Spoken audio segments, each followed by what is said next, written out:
My name is George Constantinescu. My profession, my job is as Chief Transformation Officer for ATCO. And within that mandate, we're very interested in exploring how we can, well, a number of things, but basically we're exploring how things that are interesting and future forward come into the world.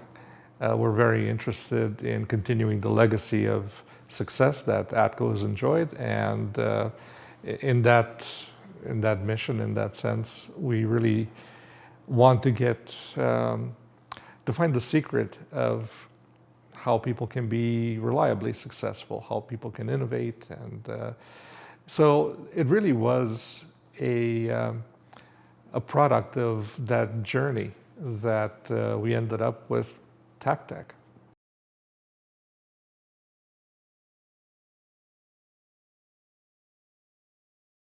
Most of these innovation journeys start with a spark of inspiration, and for us, the spark of inspiration came during a very casual lunchtime conversation between my colleague Rose Johnson and myself. We were quite literally just having lunch and chatting, and we were talking about this issue of how do you actually really understand problems, and how do you determine that your understanding is sufficient, and how is it that you can match this understanding of the problem space with some understanding of the potential opportunity space for solving that problem, typically technological. And so a somewhat hypothetical discussion. And Rose and I were talking about, well, obviously you start in the things that you're familiar with. And she shared that she's passionate about horses. She enjoys riding horses and has a number of horses. And she offered that there's, amongst the many considerations with caring for equine friends, there's this issue of the equipment that's involved, saddles in particular. And so we started talking about it, and as part of my background, I have a little bit of knowledge of remote sensing, and we were kind of sharing these perspectives. She was talking about the challenges of finding a saddle that fits your horse, and then how even seasonally the horse changes with the amount of exercise that it gets, and there is this continual adjustment of fit using saddle pads, and how that's a bit of a hit and miss.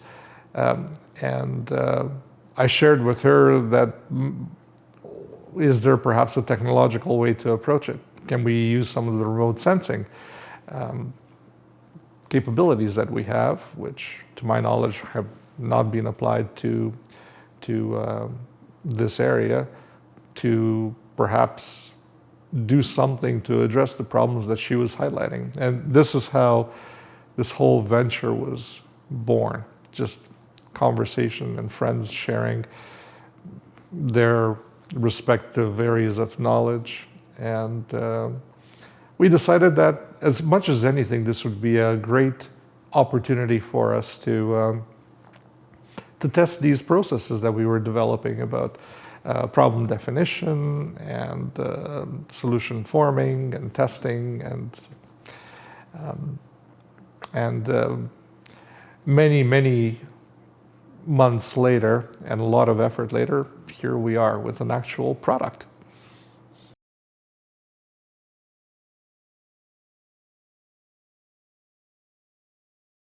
It stands for light detection and ranging. And fundamentally, it is a method by which a distance can be measured from point of origination to a target by firing a laser pulse at that target, and then measuring the time that it takes for the pulse to come back to its point of origination and received by a receiver. So speed of light travels at a speed that is known and fixed. And so we can quite accurately determine from time of flight how far an object that we've illuminated is. And it's somewhat simplistic, but fundamentally that's how it works. And LiDAR sensors use this principle to fire many flashes of laser light on objects and measure their returns to create a three-dimensional picture, if you will, measurement of what the geometry of that object is.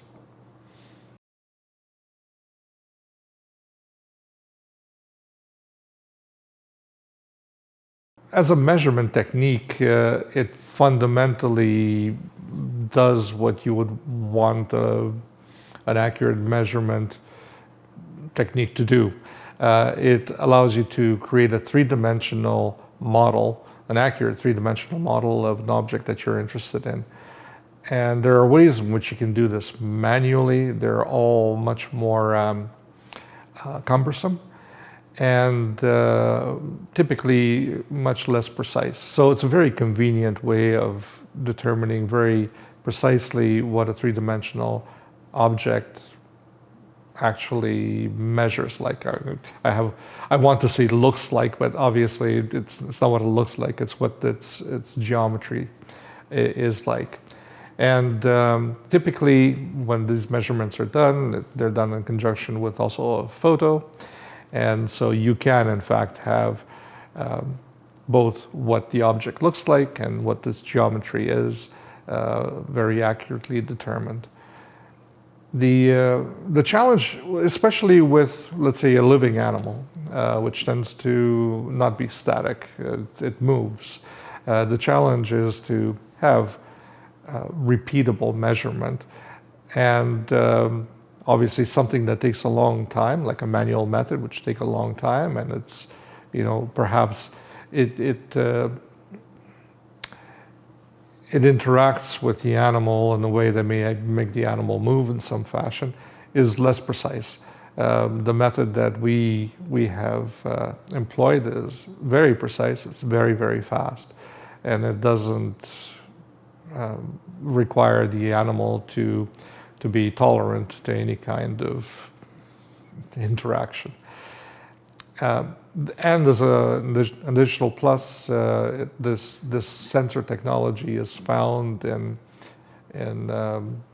smartphones, which is ubiquitous, or are ubiquitous. So it makes it very convenient for people to use technology that they already own to do something that they really haven't been able to do before.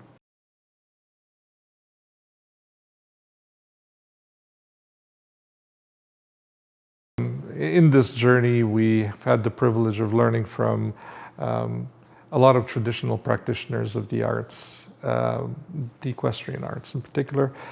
And there is much to revere in the practices that have been honed over millennia in the case of horse.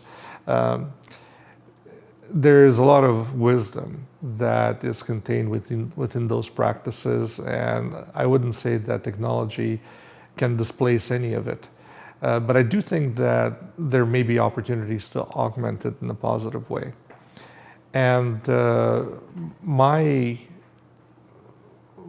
hope, my aspiration is that we can contribute to an engagement that allows technology to enhance traditional craft and art. I think quite often when we're looking at technology in a more absolute way, we look at it in terms of displacing what's come before, and very seldom does that actually work 100% satisfactorily. you always lose something in the process. And so yeah, my personal perspective and my aspiration is to try to pick the very best of everything that we know, irrespective of whether it's human-based, traditional, or technological, modern, and fuse it into an optimum version of whatever it is that we're working with.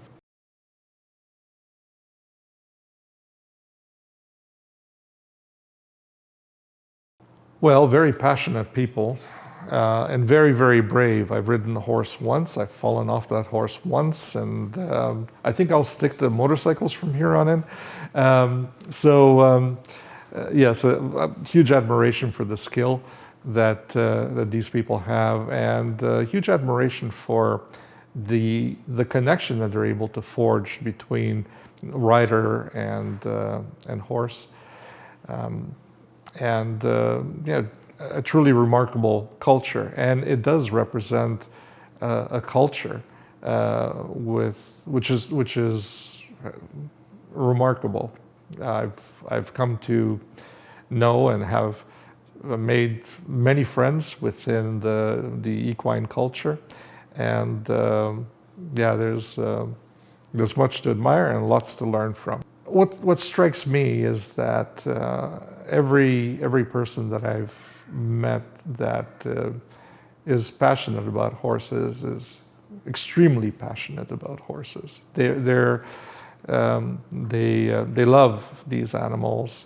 They want the very best for these animals. They want to care for these animals, and they all appreciate the opportunity to be given the means by which they can do the best job that they can at caring for these animals. And in our small way, I suppose we're trying to do that, to add one more tool to the tool set that they have available to them to make sure that the animal that they enjoy and they love is well taken care of and is happy, and it's our little contribution to the ecosystem of equine sport.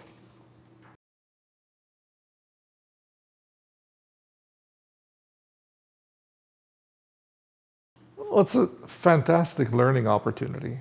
I think our approach to this problem and development of the solution is typical of how we would like to approach any kind of problem solution. And so it teaches us, certainly taught me a lot about not just this specific subject, but about how problem investigation, problem understanding, having an open mind to learning everything that you don't know, and we always underestimate, I feel, all the things that we don't know. So coming into these kinds of exercises with sufficient humility so that you can learn from the people that do know, and then have that act not as a deterrent from you going further, but as encouragement, as let's say an enabler of you to progress, leveraging other people's information and knowledge in order to allow your vision to come to fruition. I think it's been wonderful from that standpoint. The biggest positive for me has been the people that we've met along the way. Made many friends, met some wonderful people, learned huge amounts from them, had opportunities to exchange ideas and develop relationships. So I think that's wonderful. And if at the end of all of that, we end up delivering a product that makes a contribution to equine wellness, well, cherry on top.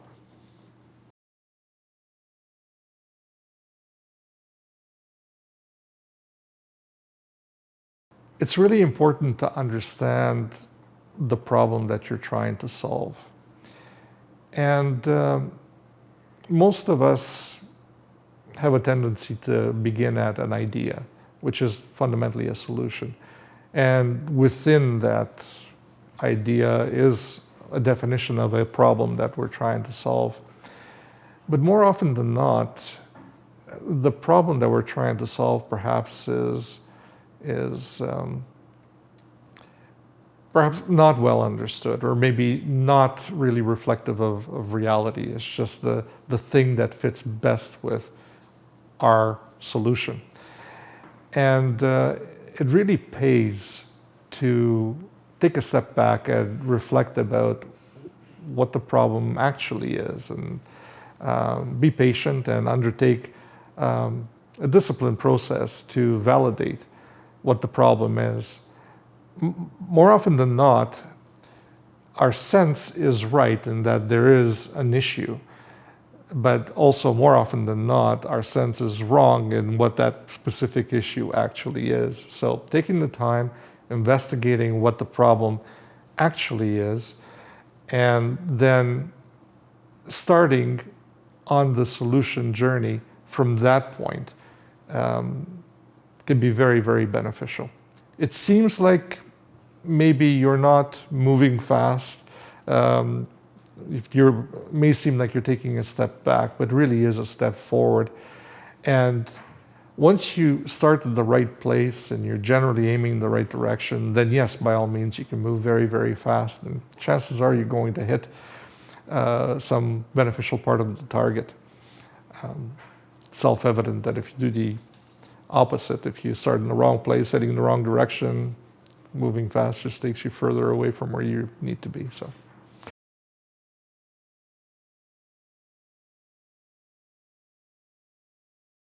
I'm very grateful to all the wonderful and enthusiastic and hardworking people that have worked very, very hard to get Tack-Tek to the position we're in here right now.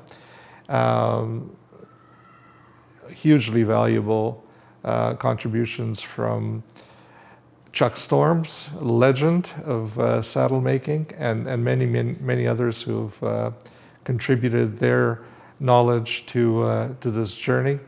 And I'm very excited to see where this goes.